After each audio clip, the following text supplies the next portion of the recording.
اعوذ باللہ من الشیطان الرجیم بسم اللہ الرحمن الرحیم ان الحمد للہ نحمده ونستعینه ونستغفره ونعوذ باللہ من شرور انفسنا ومن سیئات اعمالنا من يهده الله فلا مضل له ومن يضلل فلا هادي له واشهد ان لا اله الا الله وحده لا شريك له واشهد ان محمدا عبده ورسوله اما بعد فإن خير الحديث كتاب الله وخير الهدى هدى محمد وشر الأمور محدثاتها وكل بدعة ضلالة.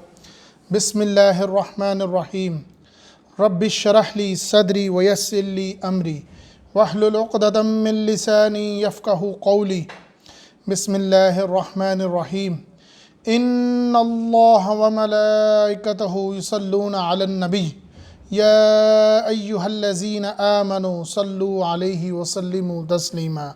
اللهم صل على محمد وعلى آله محمد كما صليت على إبراهيم وعلى آله إبراهيم إنك حميد مجيد.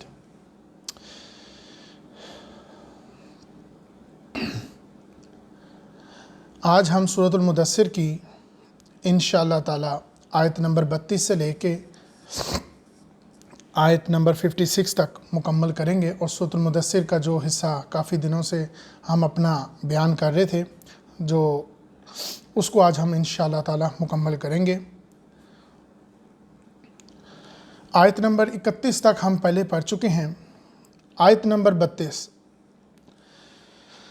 اصل میں یہاں پر موضوع ایک نیا موڑ لے رہا ہے، بات ایک نئی طرف جا رہی ہے. سب سے پہلے میں ایک بات واضح کرنا چاہوں گا. قرآن مجید کے اندر اللہ تعالیٰ نے کئی جگہ پر قسم کھائی ہے.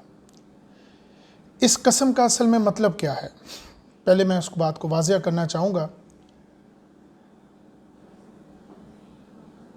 قسم اصل میں تب کھائی جاتی ہے جب کسی موضوع میں، کسی بات میں نیا موڑ آ جائے، کوئی نئی گفتگو شروع ہو رہی ہو، یا کسی بات پر زور دیا جانے لگا ہو، یا کسی بات کو اوپر اپیل کی جا رہی ہو، تو یہ قسم تب کھائی جاتی ہے قرآن مجید کے اندر.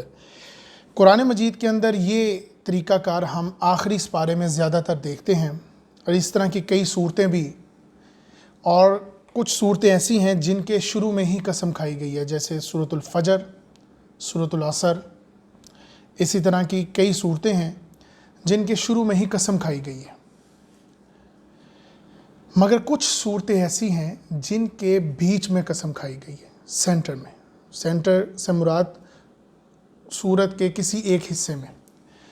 ان صورتوں کی ایک خاصیت سب سے زیادہ یہ ہے کہ جب یہ قسم کھائی جاتی ہے، یا یہ قسم کا لفظ آتا ہے یہاں پر، اللہ تعالیٰ جب قسم کھاتے ہیں تو وہ موضوع ایک نیا موڑ لے بیٹھتا ہے، ایک نئی جانب شروع ہو جاتا ہے.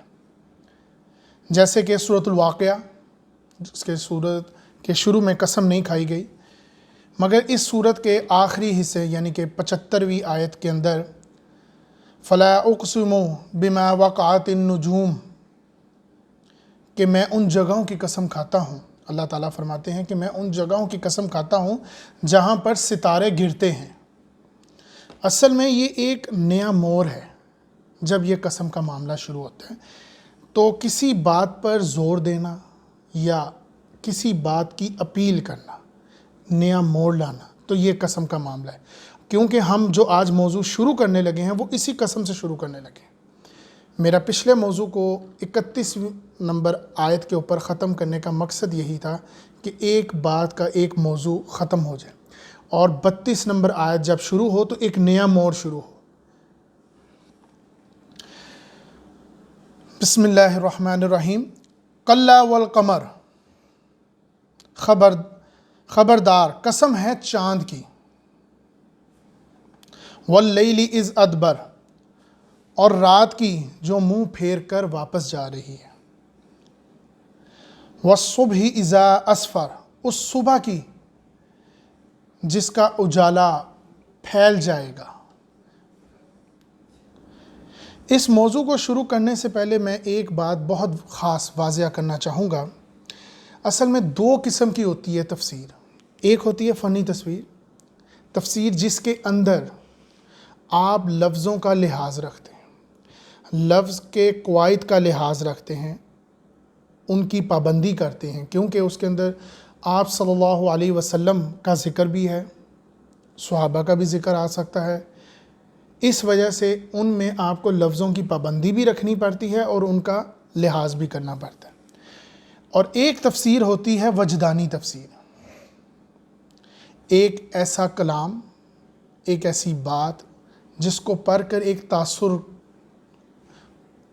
ابھرتا ہے، ایک نیا جوش دماغ میں جاگتا ہے، اس تاثر سے جو تفسیر واضح ہوتی ہے اس کو کہتے ہیں وجدانی تصویر۔ یہ وجدانی تفسیر کا زیادہ تر حصہ ہم صوفیہ کرام کی تفسیر میں بھی دیکھتے ہیں، کیونکہ ماشاءاللہ ان کا شعور، ان کا تاثر، ان کی سوچ بہت بلند ہوتی ہے۔ مگر ایک خاص بات، یہ وجدانی تفسیر حجت نہیں بن سکتی، کیونکہ ان کی سوچ یا وجدانی سوچ میں یہ دلیل نہیں ہے کہ جو میں لفظ بیان کر رہا ہوں یہ اسی کے معنی ہے، یہ ایک تاثر کی طرف سے ہے، اس وجہ سے یہ حجت نہیں بن سکتی۔ تو میری سوچ میرے لیے حجت ہے، دوسرے کے لیے حجت نہیں ہے۔ جیسے کہ کسی شخص نے ایک سچا خواب دیکھا ہو تو یہ اس کے لیے حجت ہے۔ اور ایک چیز خاص کر یہاں پر یہ دیکھنا ہے کہ یہ حجت شریعت کے دائرے کے اندر ہے، دائرے کے اندر ہونے کے باوجود بھی وہ حجت دوسرے کے لیے دلیل نہیں بن سکتی۔ اس بات کا خاص خیال رکھیے کہ جو تفسیر میں بیان کر رہا ہوں یہ بیسیکلی حجت کی طرف سے، یہ میرے لیے حجت ہے، یہ وجدانی تفسیر ہے جس کو دیکھ کے ہم ایک نیا موضوع، ایک نیا تاثر جو قائم ہوتا ہے اس کو بیان کرتے ہیں۔ اور آج کے موضوع میں بعثت محمدی کو ہم بیان کریں گے، اسی کو آج ہم پڑھیں گے، اور یہ ہے اس کا نقطہ نظریہ جو ہم شروع سے پڑھتے ہوئے آ رہے ہیں۔ جیسے کہ پہلی وحی، کیونکہ میں 5 پہلی وحی کا بیان کر رہا ہوں، تو پہلا نقطہ آغاز اصل میں اس کا یہ ہوا تھا، اقرأ بسم ربک الذی خلق، یہ تھا اس کا نقطہ آغاز، پر اپنے رب کے نام سے جس نے پیدا کیا، سورۃ العلق کی پہلی آیات۔ اس وحی کے بعد آپ صلی اللہ علیہ وسلم کے بارے میں لوگوں کا یہ تاثر تھا کہ نعوذ باللہ یہ دیوانے ہو گئے ہیں، مجنوں ہو گئے ہیں، یہ کیا باتیں کر رہے ہیں، کس قسم کی گفتگو کر رہے ہیں۔ پھر اسی طرح دوسری وحی نازل ہوئی، نون والقلم، نون والقلم وما یسطرون، قسم ہے قلم کی جو کچھ وہ فرشتے لکھتے ہیں۔ پھر اسی طرح رات کی مشقت، قم اللیل الا قلیلا، سورۃ المزمل کی آیت نمبر 2، رات کا تھوڑا حصہ یا اس سے زیادہ حصہ آپ کھڑے ہو جاؤ اور عبادت کرو۔ اور پھر اس میں خاص ترغیب کی گئی، انا سنلقی علیک قولا ثقیلا، بے شک ان قریب ہم آپ کے اوپر ایک بھاری ذمہ داری ڈالنے لگے ہیں۔ اس تصور کو آپ کو اپنے ذہن میں رکھنا ہے، تب ہی یہ بات آگے چلے گی، تو تب ہی آپ کو یہ بات سمجھ میں آئے گی کہ یہ بات آگے کیا کہہ رہی ہے۔ کلا والقمر، قسم ہے چاند کی۔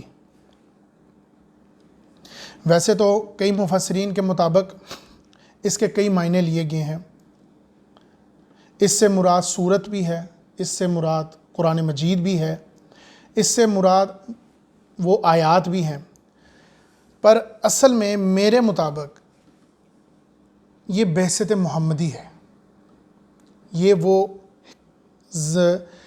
شروعات ہے محمد صلی اللہ علیہ وسلم کی نبوت کی شروعات، اس رسالت کی شروعات، یہ اس کی طرف اشارہ کر رہی ہے۔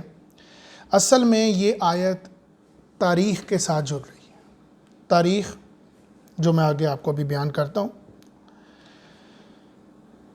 رسول صلی اللہ علیہ وسلم کی بعثت اس دنیا میں اکیلا واقعہ نہیں ہے، یعنی کہ آپ صلی اللہ علیہ وسلم سے پہلے کئی نبی تشریف فرما ہوئے، جیسے کہ پہلا انسان، پہلا بندہ، پہلا آدمی، پہلا نبی بھی حضرت آدم علیہ السلام۔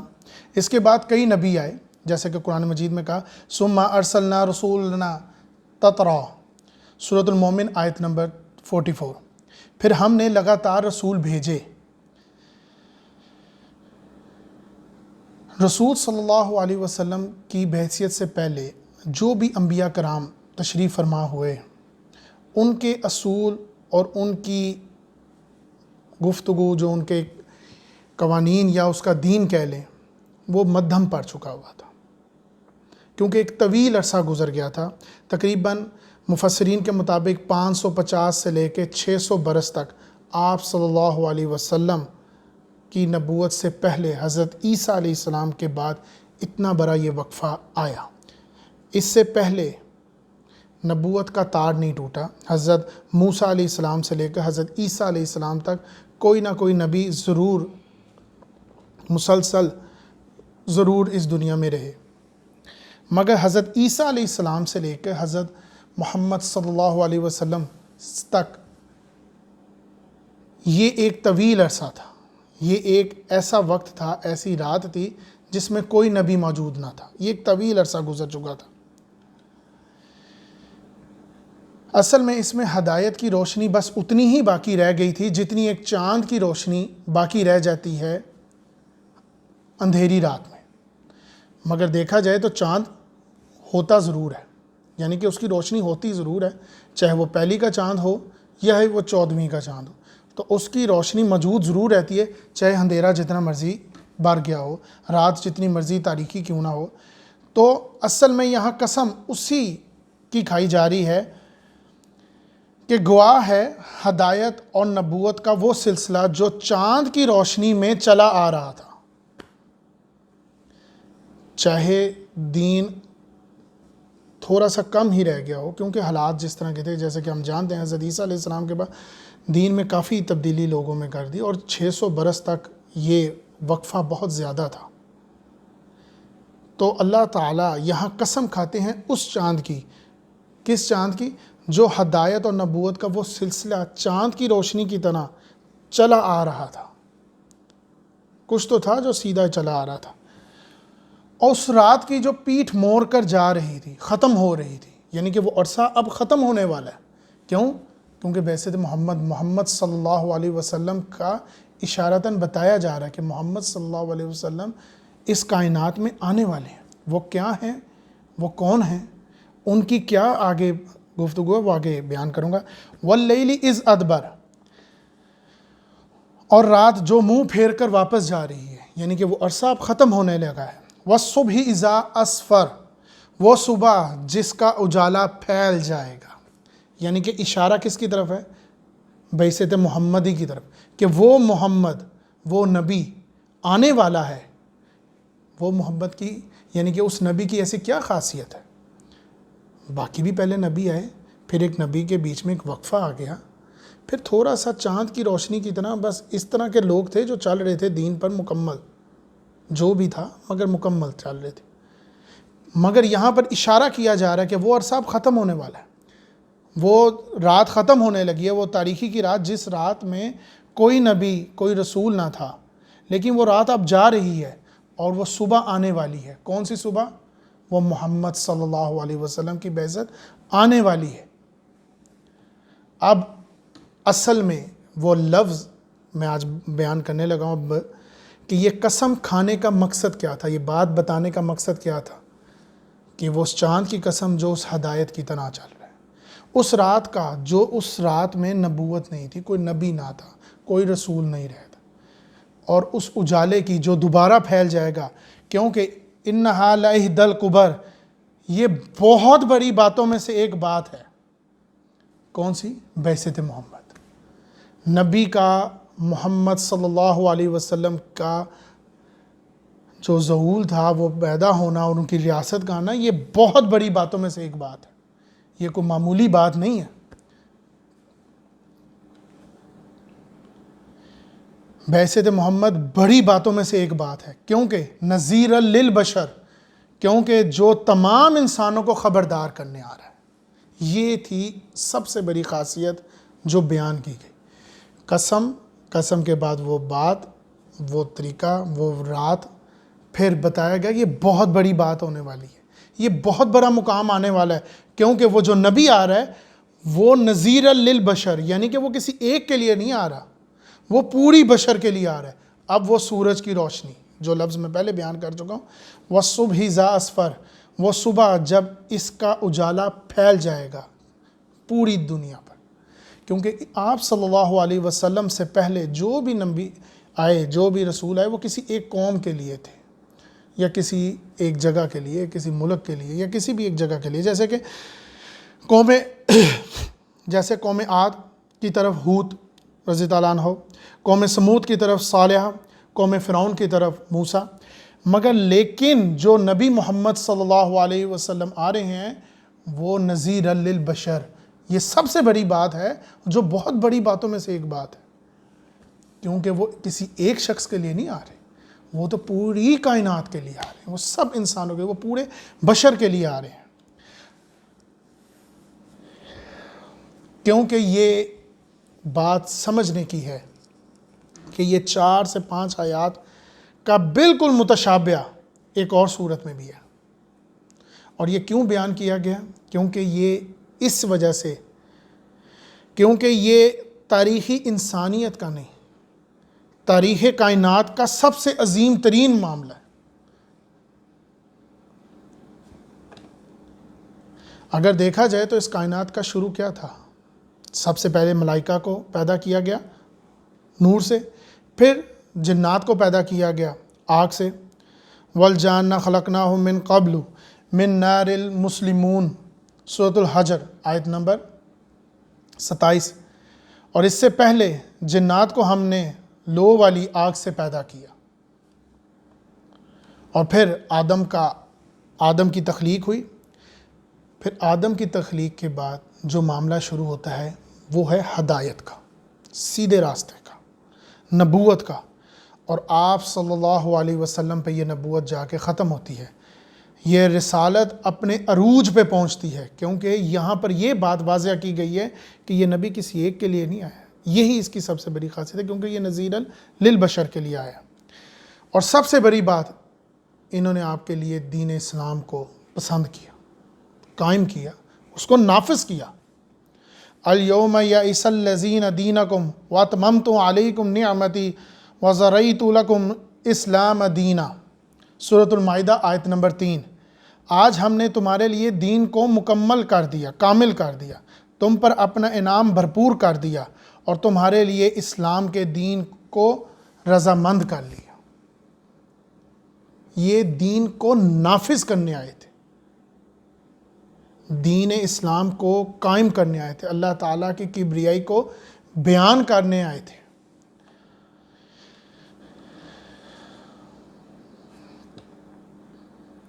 اور یہی ان کی جد و جہد تھی کہ نظام خلافت کو قائم کرنا۔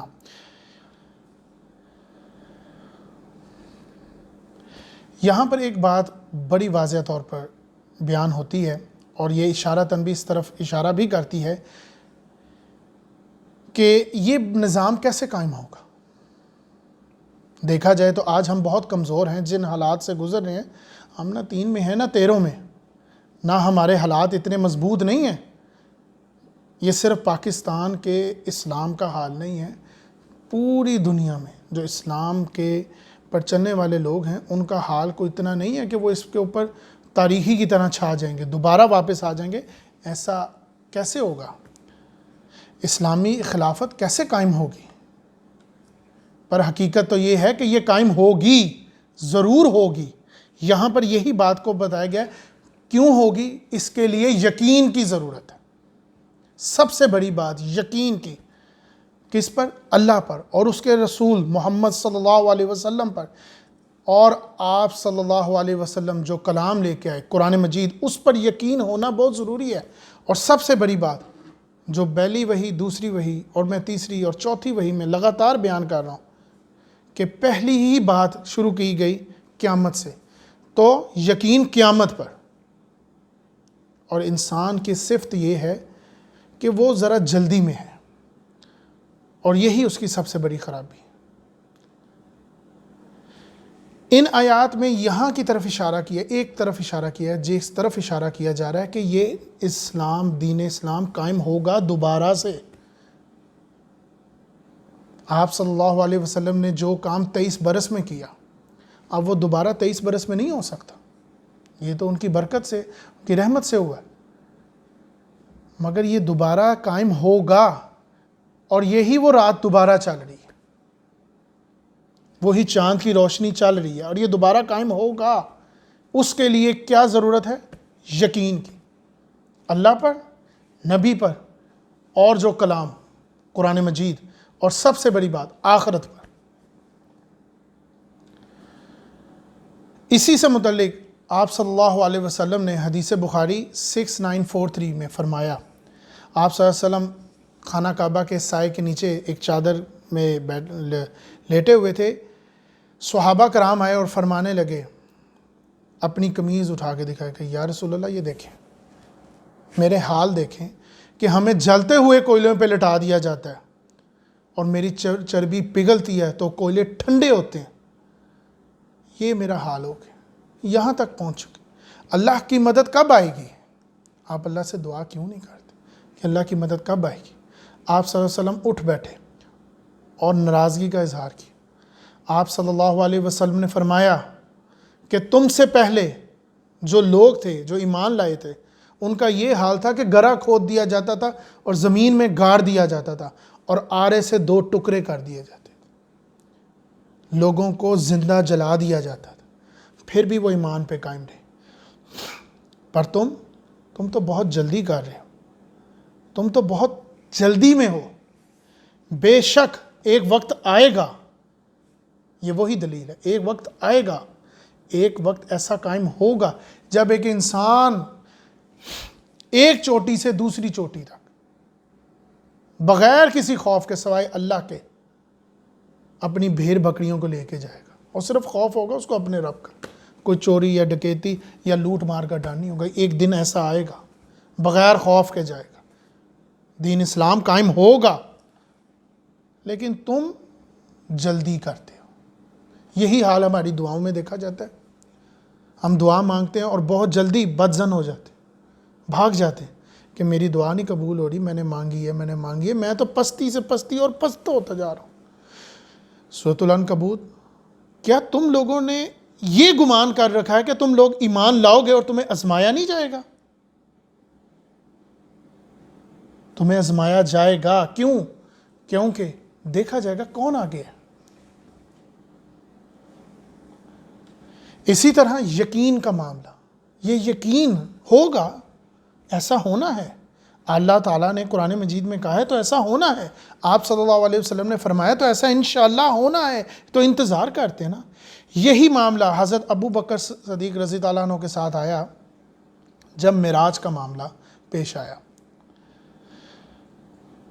تو مشرکین مکہ کے سردار شور مچاتے ہوئے گئے اور کہنے لگے، ہم تو پہلے ہی کہتے تھے کہ نعوذ باللہ محمد کا تو دماغ خراب ہو گیا، نعوذ باللہ وہ تو کیسی باتیں کرتے ہیں، وہ کیسی گفتگو کرتے ہیں، وہ تو مجھے پہلے لگتا تھا کہ وہ تو مجنون ہے، اب تو وہ حد سے آگے نکل گئے، چلاؤ آج ابو بکر کے پاس چلیں۔ اور وہ ابو بکر کے پاس گئے۔ حضرت ابو بکر رضی اللہ عنہ، ابو بکر صدیق رضی اللہ عنہ سے فرماتے ہیں کہ ابو بکر دیکھو تمہارا دوست کیا کہتا ہے۔ آپ حضرت ابو بکر صدیق نے فرمایا کیا کہتے ہیں؟ انہوں نے کہا کہ وہ کہتے ہیں کہ میں ایک رات کو یہاں سے بیت المقدس گیا اور وہاں سے 7ویں آسمان تک گیا، اور پھر میں واپس آ گیا ایک ہی رات میں۔ حضرت ابو بکر صدیق رضی اللہ عنہ آگے سے خاموش ہو گئے۔ پھر آپ نے فرمایا کیا واقعی انہوں نے ایسا بولا ہے؟ تو انہوں نے کہا ہاں۔ پھر آپ نے جواب دیا تو ٹھیک ہے، میں مانتا ہوں، جب وہ فرشتہ روزانہ آسمان سے زمین پر آ سکتا ہے تو آج اگر محمد صلی اللہ علیہ وسلم زمین سے آسمان پر چلے گئے تو یہ کوئی بڑی بات نہیں ہے۔ تو یہ یقین کس چیز کا؟ ہونے کا، جیسے حضرت ابو بکر کو یقین، یہ یقین ہونا ہے، انشاءاللہ تعالی ایسا ہونا ہے۔ بے پردہ عورت کو سزا ملنی ہے، بتانا ہے کہ بھئی یہ بے پردہ ہے، یہ پردے دار ہے، یہ ایمان پہ قائم رہا، یہ ایمان پہ قائم نہ رہا، یہ بہانے ڈھونڈتا رہا، یہ نہیں ڈھونڈتا رہا، تو ایسا ہونا ہے، یہ فیصلہ ہو کر رہنا ہے۔ تو ایسا ہونا ہے. تو یہ یقین جب تک آپ کے اوپر قائم نہیں رہے گا، میں پردہ کروں گا، اللہ تعالیٰ کی رحمت ہوگی، نظر تو نہیں آ رہی. جیسے میں پہلے بھی پچھلے موضوع میں بیان کر چکا ہوں، فرشتوں کا اپنا مزاج ہے، نہیں آتے، تو رحمت ہوگی. وہ کیسے ہوگی؟ وہ ایسے ہوگی. یقین. لمن شاء منکم ان یتقدم او یتأخر، تم میں سے ہر شخص کو یہ آگے بڑھے یا وہ پیچھے رہ جائے، یہ اب آپ کی مرضی ہے. آپ پر کوئی زور زبردستی نہیں ہے، یہ تمہاری مرضی ہے. ابو بکر کے نقش قدم پر چلنا چاہتے ہو کہ ابو جہل کے نقش قدم پر چلنا چاہتے ہو، یہ تمہاری مرضی ہے. تم دیکھو تمہیں کیا چاہیے، تم پہ کوئی زور زبردستی نہیں ہے. انا ہدیناہ السبیل اما شاکرا و اما کفورا، سورۃ الدہر آیت نمبر 3. ہم نے اس راہ دکھا دی ہے، خواہ شکر گزار بنو نہ شکرے بنو، یہ تمہاری مرضی ہے. ہم نے بیان کر دی ہے تمہارے لیے کہ یہ ہونا ہے، یہ تم پہ کوئی زور زبردستی نہیں ہے. اصل میں یہ امتحان ہے. اگر سادے الفاظ میں سمجھنے کے لیے کہا جائے یا دلیل قرآن دی جائے تو یہ تمہارے لیے امتحان ہے، پر تمہیں محسوس نہیں ہو رہا.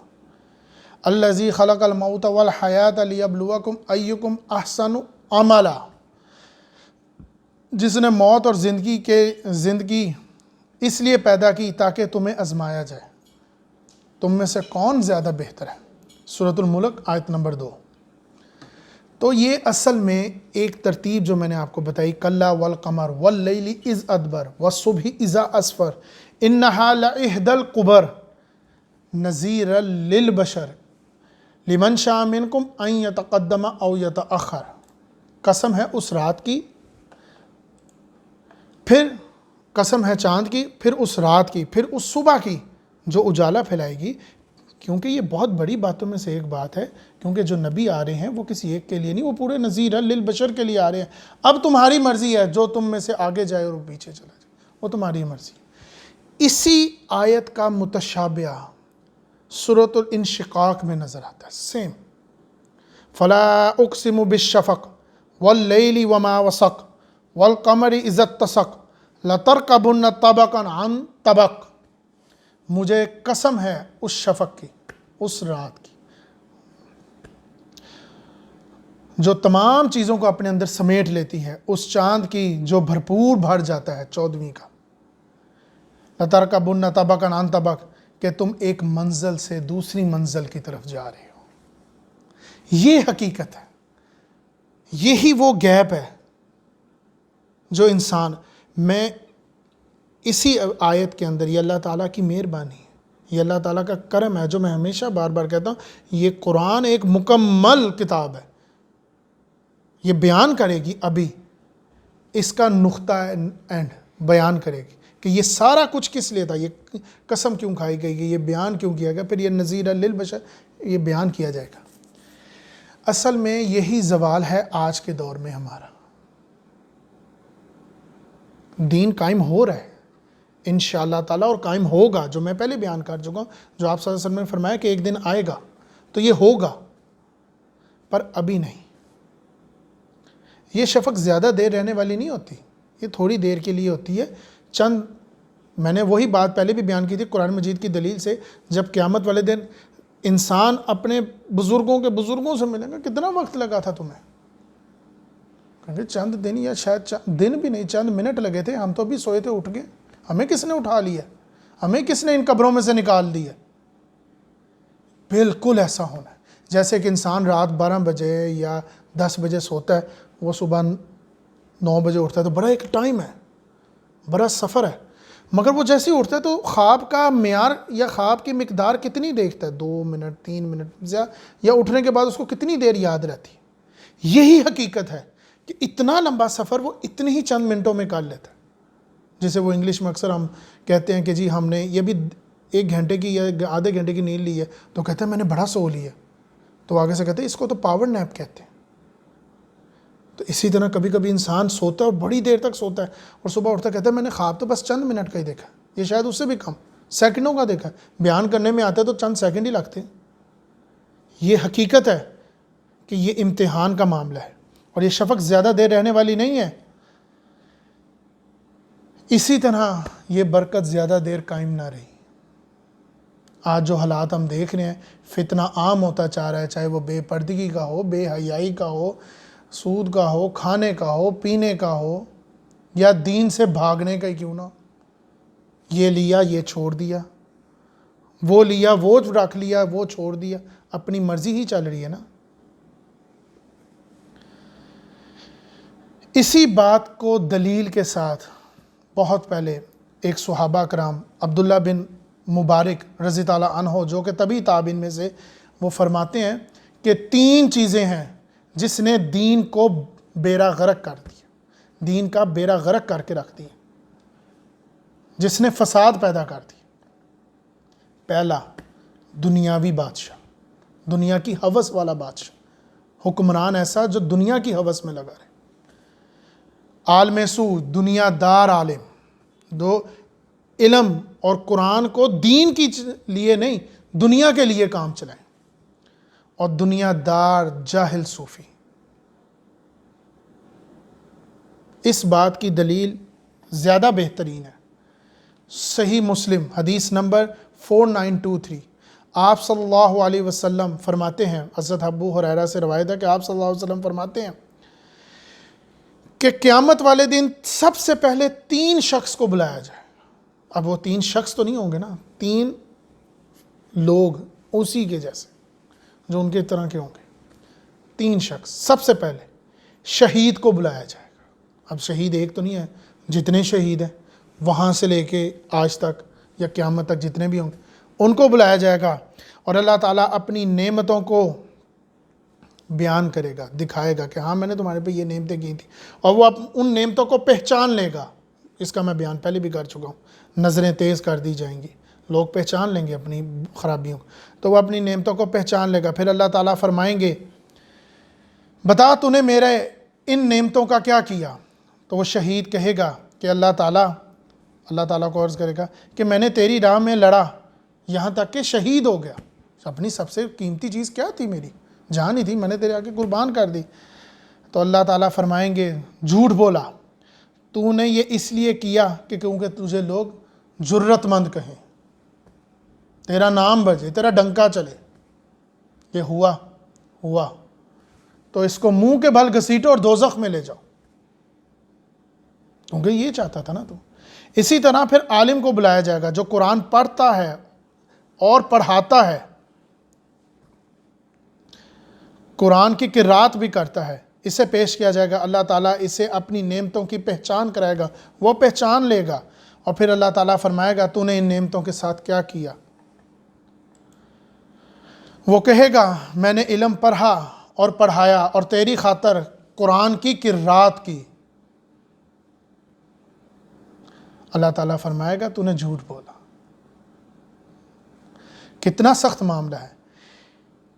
تو نے یہ علم اس لیے کیا کیونکہ تجھے لوگ عالم کہیں، جیسے آج کل، اور تجھے لوگ قاری کہیں. یہ 2 لفظ، یہ 2 الفاظ حدیث میں آج کل یہی تو ہو رہا ہے. جناب فلاں فلاں چشتی، عالم، مولانا، قاری، محمد نومندی، فلاں، وہ اٹھا کے پھر اینڈ پہ نام. یہ ایک جتنا بڑا نام ہے نا اتنا بڑا روب ڈالتا ہے. تو یہ کام تو نے اس لیے کیا؟ وہ کہے گا ہاں کیا، کیونکہ جھوٹ نہیں وہ بول سکتا. ہاں کیا، یہ ہوا، ہاں ہوا. تجھے دنیا میں یہ نام ملا، یہ رتبہ ملا کہ جناب وہ آ گئے ہیں، کھڑے ہو جاؤ، وہ آ گئے ہیں، وہ بیٹھ گئے ہیں، وہ چل رہے ہیں، آؤ جی ان کو استقبال کرو، بڑے بڑے آ رہے، ہاتھ پکڑ لو. یہی تو ہوتا ہے آج کل. ہوا بے ہوا، اس کو منہ کے بل گھسیٹو یہاں تک کہ اس کو دوزخ میں ڈال دو.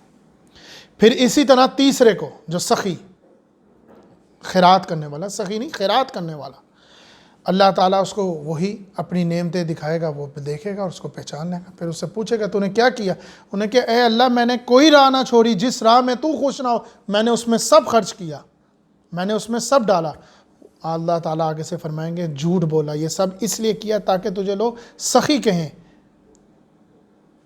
تیرا نام بجے. وہ بڑا بڑا سخی ہے، بہت بڑا خیرات کرتا. یہ نہیں ہو سکتا، یہ جھوٹا نہیں ہو سکتا، یہ خراب، یہ نہیں، حرام نہیں کھاتا، یہ بڑا بڑا سخی ہے. یہ ہوا، ہاں ہوا. پھر اسی کو حکم دیا کہ اس کو منہ کے بھل گھسیٹو اور اس کو بھی دوزخ میں ڈال دو. تو یہ تھا وہ معاملہ. یہ ہیں اللہ تعالیٰ کے درجے. ویلکم, آ جاؤ. کوئی فیس نہیں ہے, کوئی ایڈمیشن فیس نہیں ہے, کچھ نہیں دینا, کچھ نہیں کرنا, صرف گروی کرنا ہے اپنا نفس. گروی رکھ دو, گروی کرا دو. اس کو چھڑانا ہے کس سے؟ آگ سے, اپنی کرتوتوں کی وجہ سے. تو اس کو گروی کرو. آ جاؤ اندر. آنے کا ایک ہی راستہ ہے اور جانے کے ہزاروں راستے ہیں. راستے میں بیان کر چکا ہوں. دنیا پرستی. یہ کس لیے؟ دنیا پرستی. یہ پیا کس لیے؟ دنیا پرستی. یہ دیا کس لیے؟ دنیا پرستی. یہ جو دنیا ہے نا, یہ انسان کے لیے صرف امتحان ہے. یہاں سے کمائی کرے اور آگے جائے بس. تو یہ رات ختم ہوگی انشاءاللہ, ہوگی, بے شک ہوگی. ان لوگوں کے لیے وہ انتظار کریں جو آپ صلی اللہ علیہ وسلم نے فرمایا کہ انشاءاللہ ایسا وقت آئے گا, پورا نظام قائم ہوگا دین کا. اور یہ معاملہ ہوگا جو معاملہ جاری رہا اللہ کے حکم سے اس چاند کی روشنی کی طرح. میں ہمیشہ ایک بات یہاں پر میں تھوڑی عرض کر دوں, بات تو ہے وجدانی پر میں ضرور کروں گا. جس طرح خواہش دنیا میں رکھتے ہو ہزاروں چیزوں کی, میں نے سنا لوگوں سے, یہ کریں گے, ہمارا یہ دل کرتا ہے, ہم یہ چاہتے ہیں, ہم وہ آخرت میں کیا چاہتے ہو؟ 4 لفظ, جیم نون تے, بس جنت, بس یہ چاہتے ہو؟ مومن تو چاہتا ہے کہ میرا گھر ہی نبی کے سامنے ہو, میں تو اس کو دیکھوں, میں اٹھوں تو میں اس کو دیکھوں. جس طرح انسان عمرہ کرنے جاتا ہے, حج کرنے, تو وہ دل کرتا ہے کہ میرا کمرہ روضے رسول کے سامنے ہو. تو کیوں نہ ہم میرا گھر ہی نبی کے دروازے کے سامنے ہو کہ جب وہ کھولے ایسے اندر حضرت عائشہ بیٹھی ہوں, حضرت محمد صلی اللہ علیہ وسلم ہو, ام کلثوم ہو, اندر ایسے ایسے لوگ بیٹھے ہوں, ادھر حضرت علی کا گھر ہو, حضرت ابو بکر کا گھر ہو, حضرت عمر کا گھر ہو, تو میں تو ان کی گلیوں میں پھرتا رہوں. تو کچھ ایسی خواہشیں رکھو نا, مانگنا ہے تو کچھ یہ بھی مانگو نا, بس اللہ تعالیٰ قیامت والے دن مجھے جنت عطا فرما, بس بس بس دیٹس اٹ, انف. اور دنیا میں صرف ترقی نہیں, ترقی کے ساتھ رتبہ بھی, مجھے یہ بھی چاہیے, مجھے وہ بھی چاہیے, مجھے یہاں تک پہنچنا ہے, میں نے یہ کرنا ہے, میں نے وہ بھی کرنا ہے, مجھے یہ بھی چاہیے. کتنی خواہشیں رکھتے ہو.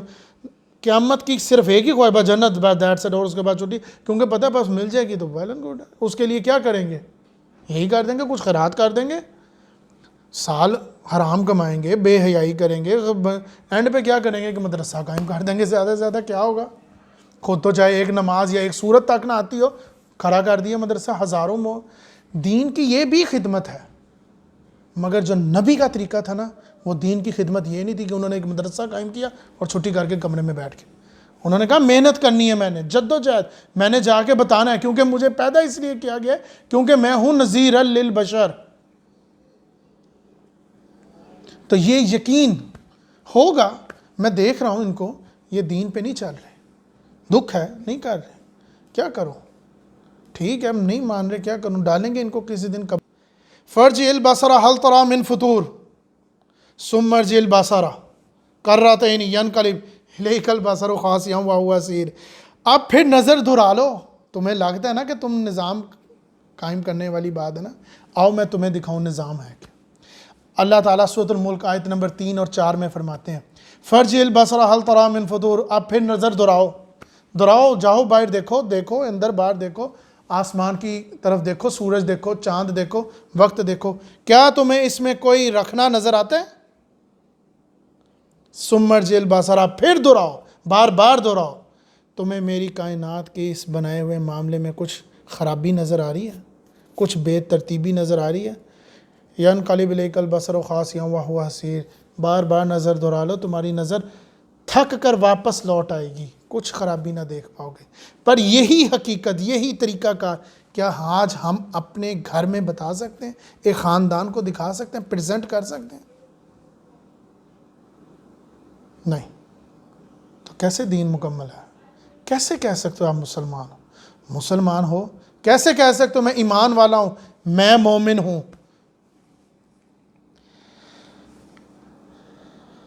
ایک دن آئے گا وہ نظام قائم ہوگا, دیکھو گے کہ اس میں کوئی کمی نہیں ہوگی. تب تک ہم مجرم ہیں اللہ کے آگے, بے شک ہے. نہیں ہے جی، ابھی تک تو نہیں ہے، اتنا بڑا ہو گئے ہیں، اتنے ماشاءاللہ بڑے ہو گئے ہیں، نہیں ہے ابھی تک تو نہیں ہے۔ بس وہی بچیں گے جو اللہ اور اس کے رسول اور محمد صلی اللہ علیہ وسلم کے احکامات کے مطابق چلیں گے، جس کا جینا مرنا صرف اللہ کے لیے ہوگا۔ جو اس کے برعکس چلیں گے وہ قائم نہیں رہ سکتے۔ وَاتَّقُوا فِتْنَةً لَا تُصِيبَنَّ الَّذِينَ ظَلَمُوا مِنْكُمْ خَاصَّةً، سورۃ النفال آیت نمبر 25۔ اور ڈرو اس وبا سے جو تم میں صرف ان لوگوں کے لیے نہیں ہے جنہوں نے ظلم کیا۔ اب میں یہ بات واضح کر دی ہے کہ یہ صرف ان کے لیے نہیں ہے جو اکثر لوگ کہتے ہیں باقی تو نہیں میں کوئی خرابی کر رہا، صرف نماز نہیں پڑھ رہا نا، یا نماز پڑھتا ہوں تو بے پردہ رہتا ہوں، یا پھر میں نماز نہیں پڑھتا باقی تو میں سارے کام کر رہا ہوں نا، تو یہ تو میں کر رہا ہوں نا۔ تو سن لو، ڈرو اس آگ سے جو صرف اور صرف ان لوگوں کے لیے نہیں ہے جو مکمل طور پر ظالم ہیں، ان کے لیے بھی ہے جو یہ اپنی مرضی سے ظلم کرتے ہیں، اپنی مرضی سے لیتے ہیں چھوڑتے ہیں۔ جو لوگ کہتے ہیں نا میں نے بس یہ کیا باقی تو میں نہیں کچھ کر رہا، دیکھو کوئی خرابی ہے، اور اسی وجہ سے اتنی بڑی خرابی ہو سکتی ہے، اس پہ ہزاروں نہیں کئی صورتیں، ہزاروں آیات ہوں گی تو کئی صورتیں ہیں کہ کسی بھی برائی کا نقطہ بے حیائی ہوگی، شروعات ہی وہیں سے ہی ہوگی، بے حیائی ہوگی، بے پردگی ہوگی۔ جو بیٹھے رہے، جو دیکھتے رہے اور کہا بھی نہیں باز آ جاؤ، بچ جاؤ اس سے، جو یہ لوگ تھے نا، ہم کیوں بولیں، ہم کسی کے معاملے میں کیوں بولیں، یہ تمام لوگ اس میں آ جائیں گے کہ ڈرو اس وبا سے، اس بیماری سے، اس آگ سے، اس عذاب سے جو صرف ظالموں کے لیے نہیں باقی سب کے لیے بھی ہے۔ کلُّ نفس بما کسبت رہینہ، ہر نفس اپنے عمل کے عوض گروی ہے۔ کس چیز کے لیے؟ اس آگ سے، اپنی کرتوتوں کی وجہ سے وہ گروی رکھا گیا ہے۔ جیسے انسان کا گھر گروی ہوتا ہے تو وہ بینک سے پیسے دے کے اس کو چھڑوا لیتا ہے، اس کو ڈر ہے کہ نہیں دوں گا تو پڑ جاؤں گا۔ اسی طرح ہر انسان کا نفس گروی ہے، سب جا رہے ہیں دوزخ میں، بس وہی بچے گا جو یہاں سے اللہ کے احکامات پر پورا عمل کرے گا۔ میں بار بار کہتا ہوں یہ پورے کے معاملے میں جو آدھا کرتے ہو نا مرضی، یہ نہیں کرنا۔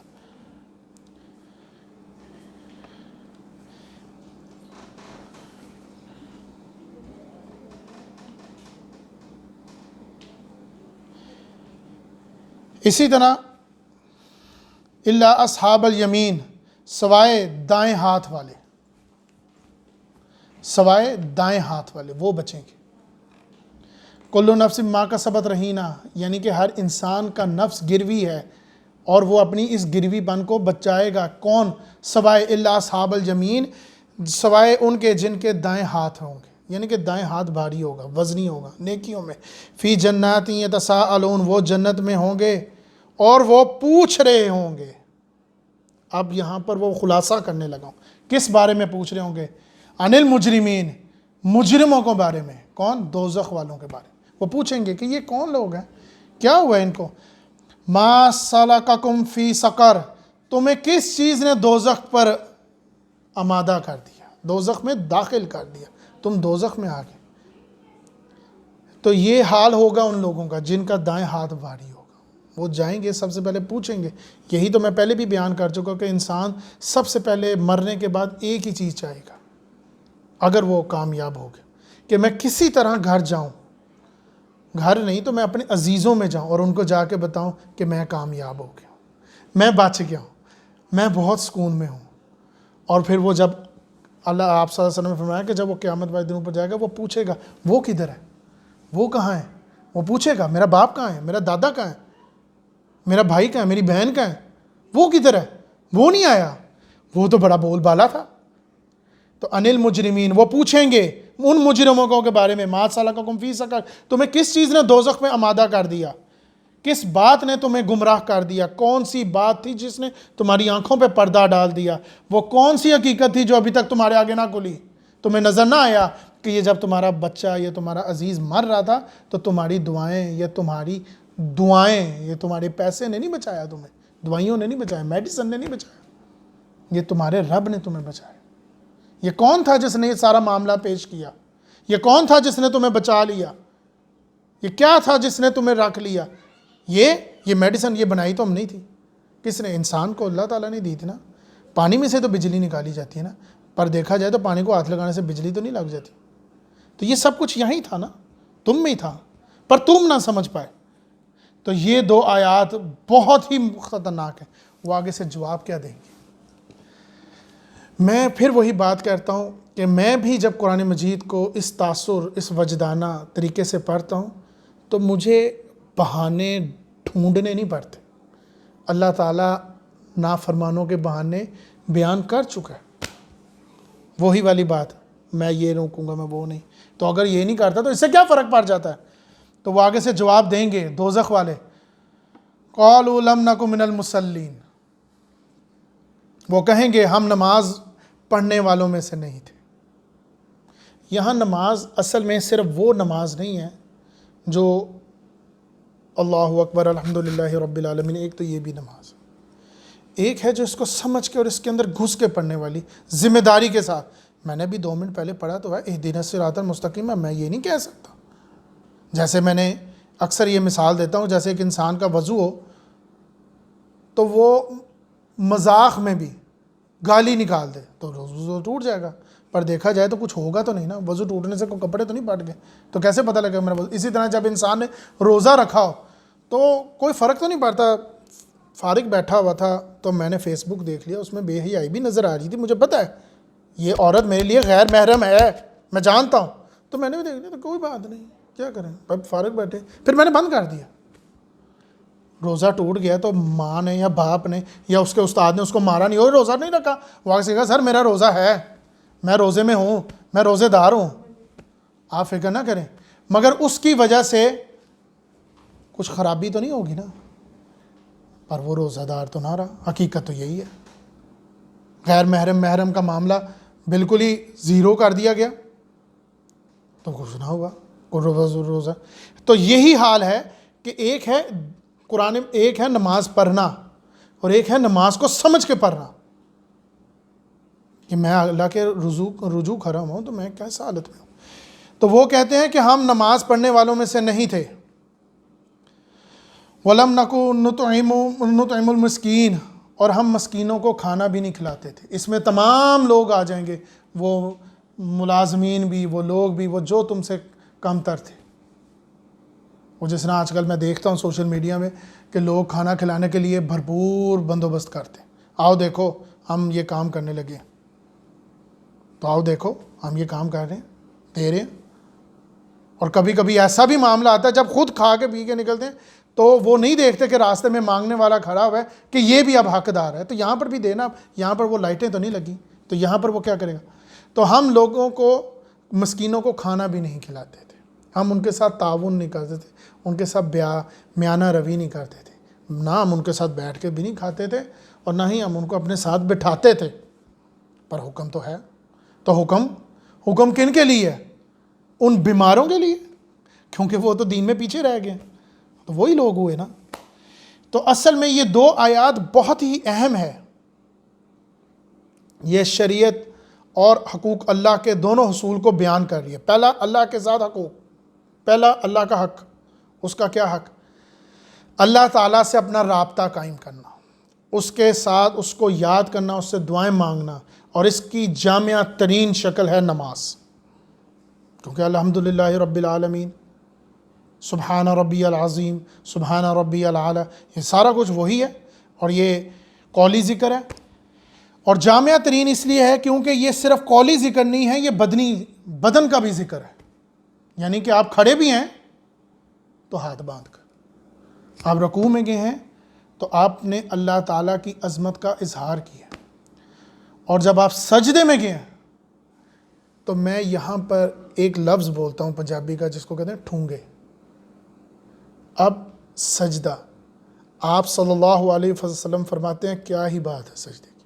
جب انسان سجدے میں ہوتا ہے وہ اللہ تعالیٰ کے نزدیک ترین ہوتا ہے, سب سے نزدیک ترین ہوتا ہے. تو نزدیک جانے کے لیے کیا مجھے چھت پہ جانا پڑے گا؟ ہوائی جہاز پہ چلا جاؤں, 5000 کی فیٹ پہ چلا جاتا ہوں, میں یہ نزدیک ترین، دین میں سب سے زیادہ نزدیک ترین یہ کمرہ بھی ہو سکتا ہے، وہ گھر بھی ہو سکتا ہے، وہ علاقہ، وہ کوٹری بھی ہو سکتی ہے جہاں پر تم اللہ کو یاد کرو رو کے سجدے میں۔ سبحان ربی الاعلیٰ یہ بھی ہے، سبحان ربی الاعلیٰ یہ بھی ہے، سبحان ربی الاعلیٰ یہ بھی ہے، ہولی پڑھ لو اور ہولی نہیں، اس کو سمجھ کے پڑھو۔ اللہ تو پاک ہے تمام عیبوں سے، جیسے میں نے پہلے بتایا، نظر تو رہو، کوئی خرابی نظر آتی ہے میرے میں ہی تو پھر میں ہی ہوں خالق، تو سبحان اللہ تعالیٰ تو پاک ہے، تو عظیم ہے، تو بلند ہے۔ اور سب سے بڑی بات انسان کی یہ جو ناک ہے نا جس پہ وہ بیٹھا رہتا ہے، زمین پہ لگ گئی ہے۔ کس بارے میں تو لوگوں سے جھگڑتا ہے، کس بارے میں تو لوگوں پہ اپنا تکبر جھاڑتا ہے؟ کیا دیا تجھے اللہ تعالیٰ نے؟ دیے تو تجھے بھی دو ٹانگیں دو پاؤں ہیں، جب چاہے وہ لے لے۔ یہ زندگی سب سے ناقابل اعتبار چیز ہے، جب چاہے چلی جائے، اور تو اس کے اوپر لوگوں پہ روب جھاڑتا پھرتا ہے۔ یہ جو تجھے دی ہے نا، جب چاہوں میں واپس لے لوں، کیونکہ اس کے بعد یہی ہوتا ہے، یہ ایسے نہیں ہو سکتا۔ تو یہ جامعہ ترین چیز ہے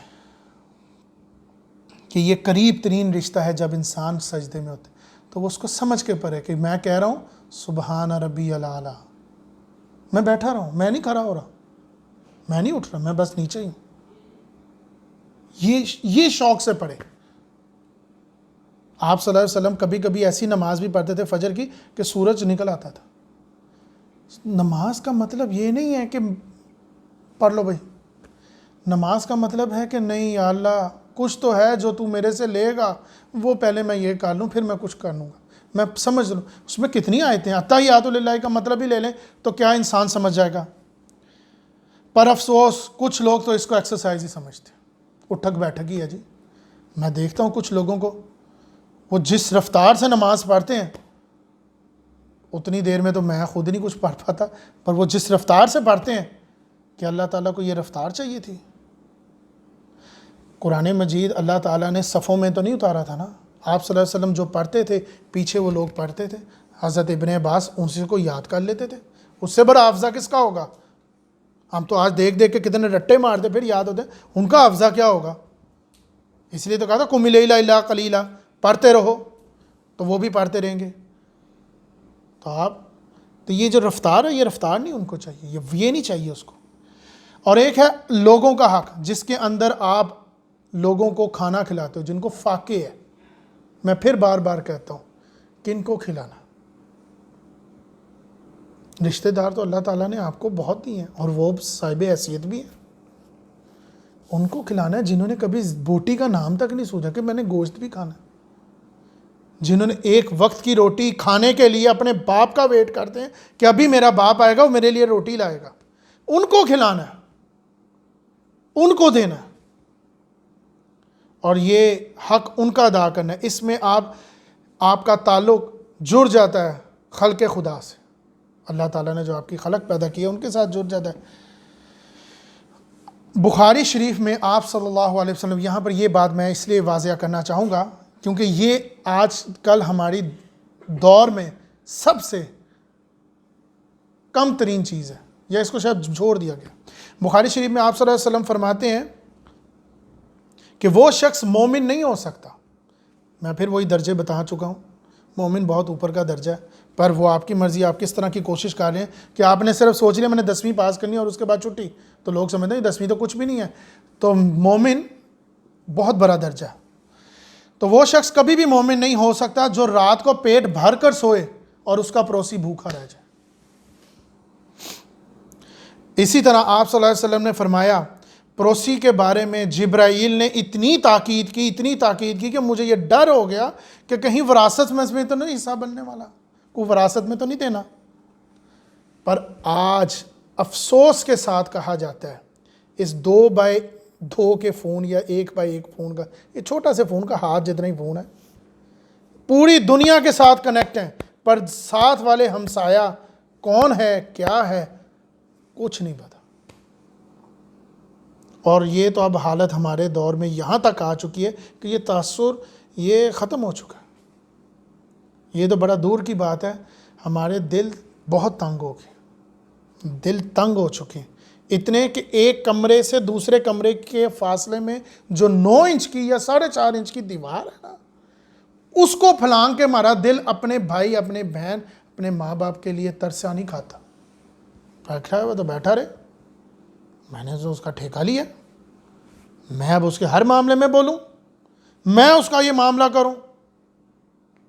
نہیں، میں نہیں کسی کے معاملے میں بولتا. تو یہ دل تنگ ہو چکے ہیں. تو کیا اس شکل سے جا کے ملو گے اپنے رب سے؟ تو نعمتیں تو گنوائے گا. کیا تجھے میں نے دیا نہیں دیا؟ کیا کیا؟ بس جی میں اپنے کمرے میں بیٹھ کے وہاں سے ایک فون کر دیتا، ایک جی مدرسہ بنوا دیں، تو بس یہاں تک ہی میری خیرات رہ گئی تھی. تو خیرات کا معاملہ یہاں تک تھا. وَكُنَّا نَخُوضُ مَعَ الْخَائِضِينَ، جو لوگ بےہودہ باتیں کرتے ہیں.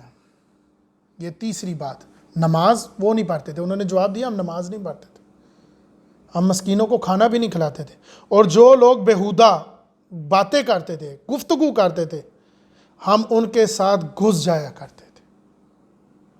جس کا جامع ترین شکل میں پچھلے موضوع میں بیان کر چکا ہوں. اللہ تعالیٰ نے جب یہ وحی نازل فرمائی کہ 19 فرشتے میں نے کھڑے کیے ہیں دوزخ کے اوپر.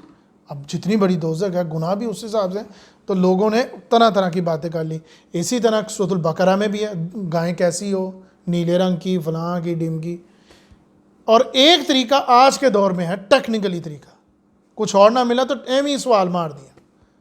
یہاں تو اس سے تیرا دین بدل جائے گا یا تیرے دین میں کوئی فرق پڑے گا تو بتا دے. نہیں، کوئی فرق نہیں پڑے گا. جتنی بات اللہ تعالیٰ نے قرآن مجید میں ہسٹری کے لحاظ سے بیان کر دی ہے، بس دیٹس اٹ، اس سے آگے مت جاؤ. ادھر جانا ہے، ادھر بھی سننی ہے، اچھا یہ کیوں ہوا، انہوں نے یہ کیوں کہا، اچھا یہ کتاب بھی پڑھ لیں. جب کہہ دی ہے 2-3 چیزیں ہیں قرآن مجید اور احادیث، شریعت، اسی کو قائم رکھو، دیٹس اٹ. یہ کیوں ہے جی، اچھا اس سے کیا ہوتا ہے، نہیں جی یہ بھی کیا. یہ جو بے فضول بے مقصدی سوال ہے نا، یہ انسان کو بھٹکا دیتے. یہاں تو خاموش رہو، غور و فکر کرو، تم سے اس سے کوئی فرق. جی میں دیکھتا ہوں وہ بھی ایسے کرتا ہے تو میں بھی ایسے کرتا ہوں، تو میں بھی ایسے کرتا ہوں. تو یہ سب کچھ بے مقصد سوال. ایسے مت کرو، قرآن کو پڑھو، اس کو سمجھو. کیوں کہا گیا؟ اتنی صورتیں ہیں، سورۃ البقرہ 50، اتنی بڑی بڑی آیات ہیں. والعصر، غور کرو اس 3 آیات میں ایسی کیا بات ہے جس میں پورا قرآن مجید سمیٹ دیا گیا. یہ چاروں کل، یہ آیت الکرسی، کچھ تو ہے نا اس میں گفتگو، کچھ تو زور دیا گیا اس بات میں. کیوں بار بار فرمایا گیا، پوری قرآن مجید ہی بیان کر دیا گیا پردے کے اوپر؟ کیوں؟ یہ کون سی ایسی چیز ہے؟ پھر آگے سے یہ کہنا جی میں صرف یہ نہیں کرتا باقی سب کچھ کرتا ہوں. کیونکہ آج کا فتنہ ہے ہی یہی، بے فضول سوال، دنیا پرستی، یہی تو چل رہا ہے. وَكُنَّا نُكَذِّبُ بِيَوْمِ الدِّينِ، اور ہم روز جزا کو جھٹلاتے تھے. یہ ہے وہ سب سے بڑی بات جو تمام احادیث کے ساتھ بیان کر دی گئی ہے. میں نے پہلے بھی وہی میں بیان کی کہ آپ صلی اللہ علیہ وسلم نے فرمایا یہی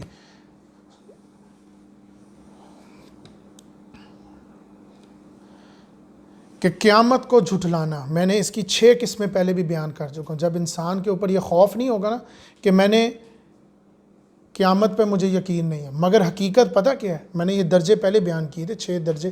آپ اس میں سے چیک کرو آپ کس درجے میں ہو. اور آج کل جو ایک درجہ ایسا ہے جو میں پہلے بھی بیان کر چکا ہوں، وہ درجہ تقریباً سب پہ فٹ آ جاتا ہے، کیونکہ وہ بہت بڑا درجہ ہے، وہ بہت بڑی نقصان ہے. ہم مانتے تو ہیں قیامت ہے، ہم مانتے ہیں، پر یقین نہیں. میں مانتا ہوں قیامت ہے پر مجھے یقین نہیں، میں یقین نہیں کرتا. یہ سب سے بڑی گمراہی. اِنَّا ظَنُنُّ إِلَّا ظَنًّا وَمَا نَحْنُ بِمَسْبُوقِينَ، سورۃ الجاثیہ آیت نمبر 32.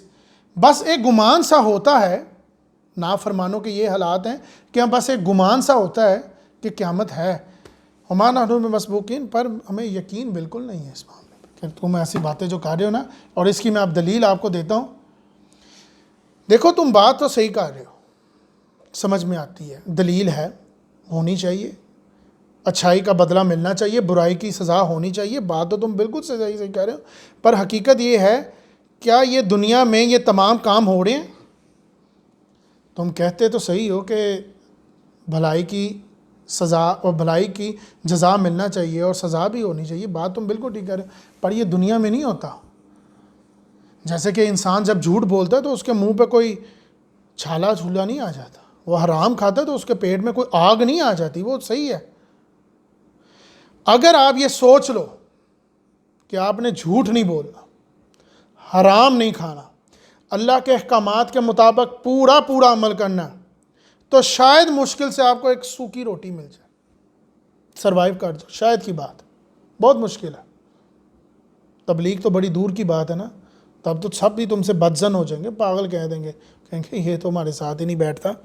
تو شاید کی بات ہے تمہیں ایک سوکھی روٹی بھی مل جائے، بولو جھوٹ، کھاؤ حرام، کرو تکبر، کرو عیش۔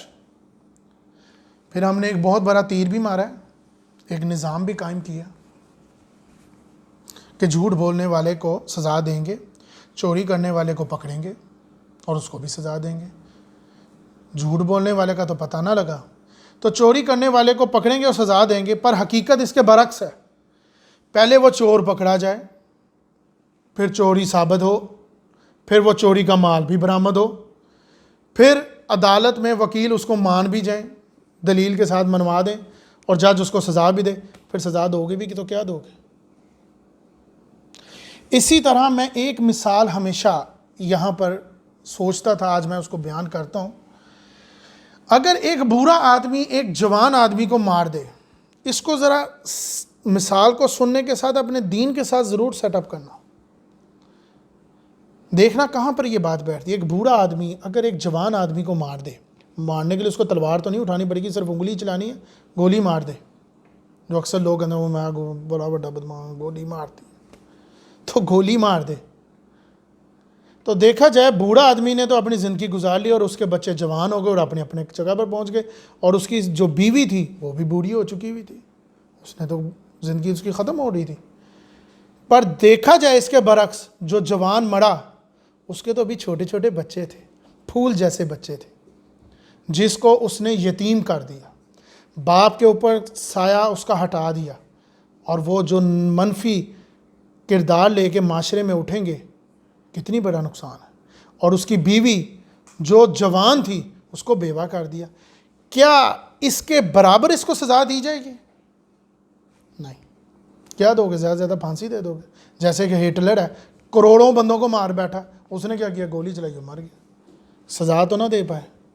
تو پر یہ بات سمجھ میں آتی ہے بھائی کہ واقعی یہ دلیل پکی ہے کہ کوئی ایسی جگہ ہونی چاہیے جہاں پر سزا اور جزا کا حق ہو، جہاں پر ایک عورت جو 20 سال کی عمر میں سے یا 11 سال کی عمر، 11 سال تو میں بات کہہ رہا ہوں، انشاءاللہ تعالی ایسا بھی دن آئے گا، مگر 20 سال کی عمر میں سے وہ پردے کے ساتھ ہو، بے حیائی کو چھوڑ چکی ہو اور پورے دین کے ساتھ چل رہی ہے، اور ایک وہ عورت جو 60-70 سال بعد جا کے کہیں اس کو عقل آ گئی تو اس نے بھی پردہ شروع کر دیا، کیا قیامت والے دن یہ دونوں برابر ہوں گے؟ اسی طرح ایک مرد، اس نے سوچ لیا کہ میں نے تبلیغ، میں نے یہ سسٹم چلانا ہے، میں نے دنیا بھی کرنی ہے، میں نے دین بھی کرنا ہے، اور جتنا ٹائم میں دنیا کو دیتا ہوں میں دین کو بھی دوں، اور اس نے یہ سوچ لیا اور وہ چل پڑا، اور وہ 20 سال کی عمر میں اللہ تعالیٰ کی طرف جڑ گیا، اور ایک ادھر 34-35 سال میں جا کے اس کو کہیں کوئی ڈاز پڑی، جو میں نے پہلے کہا کہ ایک وقت آئے گا، قرآن مجید میں آیا کہ جب ہمارا عذاب ان کے سر پر آ کھڑا ہو جائے گا تب یہ انسان بنیں گے۔ تو جب وہ ٹھیک ہو گیا، کہیں پڑ گئی، اس کو بات سمجھ میں آ گئی، دلیل ہو گئی، تو کیا قیامت والے دن وہ 20 والا اور وہ 34 یا 40 والا برابر ہوں گے؟ نہیں۔ تو یہ بات تمہاری دلیل ہے کہ ایک جگہ ہونی چاہیے جہاں پر ان کا حساب ہو، پر حقیقت تو یہ ہے دل نہیں مانتا، اِنَّا ظَنُّوا إِلَّا ظَنًّا وَمَا نَحْنُ بِمَسْبُوقِينَ، پر یقین نہیں آتا قیامت ہوگی، پتہ ہے نا، سب کو پتہ قیامت ہے، پر یقین نہیں آتا۔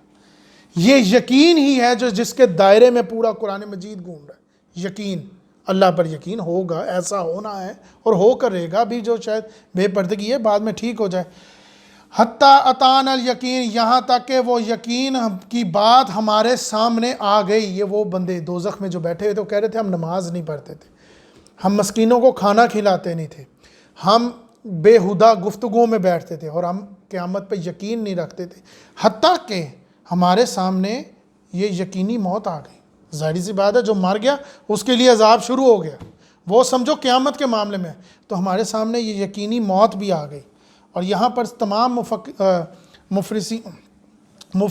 مفسرین کا اتفاق ہے کہ یہ موت ہے، حتیٰ تعنل یقین، یعنی یہ یقین موت ہے اصل میں. اور یہی معاملہ میں اکثر لوگوں کو کہتا ہوں کہ یہ یقین جاگتا ہے. یہ حتیٰ تعنل یقین کی جو آیت ہے یہ جاگتی ہے. پتہ کب؟ جب اپنے رشتہ دار، اپنے گھر کا نزدیکی بندہ، آج کل رشتہ داروں کو تو کوئی خاص اہمیت نہیں دیتے لوگ، یہ ان کی حالات ہو گئے ہیں. اگر اپنے ماں باپ کے جنازے کو جب اٹھاتے ہیں نا تب ان کا ایمان جاگ جاتا ہے، اوہ اللہ تعالیٰ مدد فرمائے گا، یقین جاگ جاتا ہے. حتیٰ کہ جب اپنے رشتہ دار یا اپنے گھر کے عزیز کو قبر میں ڈالتے ہیں نا تو یقین جاگ جاتا ہے. پر دکھ کی بات اسی ہی رفتار سے جب وہ گھر آتے ہیں نا اور یقین مر جاتا ہے، ایمان ختم ہو جاتا ہے. یہاں تک ایمان ہے ہمارا. تو لوگوں کا یہ بھی حال ہے. فما تنفعهم شفاعت الشافعین، چنانچہ یہ وہ آیت ہے اور جو ایک آیت نہیں ہے، اس طرح کی کئی آیات ہیں. تو سنو، فما تنفعهم شفاعت الشافعین، چنانچہ سفارش کرنے والوں کی سفارش ایسے لوگوں کے کام نہیں آئے گی. یہ اشارہ بہت ضروری ہے. جو لوگوں نے گمان کر لیا نا ہم یہ جو چراوے کر رہے ہیں، یہ جو فلاں کر رہے ہیں، یہ دیوی دیوتاؤں کو جو پوج رہے ہیں نا، یہ صرف اس لیے ہیں کیونکہ قیامت والے دن یا آخرت میں یا مشکل وقت میں یہ ہمیں بچائیں گے. یہ سفارش تم نے کس معاملے میں سوچی ہے؟ یا ایھا الذین آمنوا انفقوا مما رزقناکم من قبل ان یأتی یوم لا بیع فیہ ولا خلۃ ولا شفاعہ. اے ایمان والو، جو رزق ہم نے تمہیں دیا اس دن آنے سے پہلے اس کو خرچ کر دو جس دن کوئی سودا، کوئی دوستی کام نہ آئے گی، کوئی سفارش تمہارے کام نہ آئے گی. اور یہی طریقہ کار ہم اکثر دیکھتے ہیں. یہ بات میں آپ کو اکثر یہ طریقہ کار اس لیے دیکھتے ہیں کیونکہ ہم اکثر یہ دعا پڑھتے ہیں. کون سی؟ آیت الکرسی کی. یہ آیت الکرسی سے پہلے کی آیت ہے جو میں نے ابھی آپ کی پڑھی ہے. سورۃ البقرہ کی آیت نمبر 255. من ذا الذی یشفع عندہ الا باذنہ، کون ہے جس کی اجازت کے بغیر کسی کی سفارش مجھ پہ چلے گی؟ کون ہے جو میرے پہ سفارش میرے پہ چلا سکے گا؟ کون ہے جس کے حضور اس کی اجازت کے بغیر کسی کی سفارش اس کے کام آئے گی؟ سفارش ہوگی، شفاعت ہوگی، مگر اس کی اجازت پہلے ہوگی. جس کے لیے سفارش ہوگی اس کے لیے بھی اجازت ہوگی. ایسے نہیں ہوگا کہ جس کو چاہے گا اللہ تعالیٰ اس کی سفارش ہو جائے، کیونکہ اللہ تعالیٰ کے اوپر کسی کا روب نہیں چل سکتا اس معاملے میں. یہی بات ہے، من ذا الذی یشفع عندہ الا باذنہ، کون ہے جو اس کے حضور اس کی اجازت کے بغیر، یعنی کہ اللہ تعالیٰ اجازت دیں گے کس کو؟ آپ صلی اللہ علیہ وسلم کو. کس کی؟ اس کی اجازت کے لیے. تو اجازت یعنی کہ جو شفاعت کرے گا اس کو اجازت، اور جس کے لیے ہوگی اس کی اجازت. تو اجازت دونوں ملیں گی. انا اعطیناک الکوثر فصلی لربک وانحر، اجازت ہوگی. آپ صلی اللہ علیہ وسلم کی شفاعت ہوگی انشاءاللہ تعالیٰ. پر آپ صلی اللہ علیہ وسلم کی شفاعت کے ساتھ اس کے برعکس یہ بات یاد رکھو جو انا اعطیناک الکوثر فصلی لربک وانحر ان شانئک هو الابتر، واضح طور پر بیان کر دیا کہ آپ صلی اللہ علیہ وسلم کے پاس روزے کوثر میں لوگ آئیں گے اور آ کے کہیں گے. تو جیسے ہی آپ صلی اللہ علیہ وسلم ان کو روزے کوثر پلانے لگیں گے، جام دینے لگیں گے، تو آپ صلی اللہ علیہ وسلم کو کہیں گے آپ کو پتہ یہ کون ہے؟ یہ وہ شخص ہے جس نے دنیا میں آپ کے احکامات پہ عمل نہ کیا. تو وہی والی بات جو میں آپ کو پھر کہتا ہوں کہ یہ معاملہ ویسے نہیں ہو سکتا جو برابر ہو جائے. کوئی نظام ہے جو ہوگا. تو آپ صلی اللہ علیہ وسلم فرمائیں گے اس کو واپس لے جاؤ یہاں سے. کچھ ہیں ایسے جو اللہ تعالیٰ نے قرآن مجید میں فرمایا جن کا میں پردے میں انفرادی طور پر حساب کر کے ان کو کہوں گا بس یہ تمہارا معاملہ تھا، یہ دیکھ لو، یہ تھا تمہارا معاملہ، تم بچ نہیں رہے تھے پر تم جاؤ. یہ ہوگا، یہ آپ صلی اللہ علیہ وسلم نے فرمایا بھی ہے اور قرآن مجید میں بھی اس کا ذکر ہے. تو شفاعت ہوگی، اس کے لیے بھی اجازت چاہیے، اور جس کی شفاعت ہوگی اس کی بھی اجازت چاہیے. فما لہم عن التذکرۃ معرضین، اب ان لوگوں کو کیا ہو گیا ہے؟ یہ تو نصیحت کی بات ہے، وہ تو منہ پھیرے پھر رہے ہیں.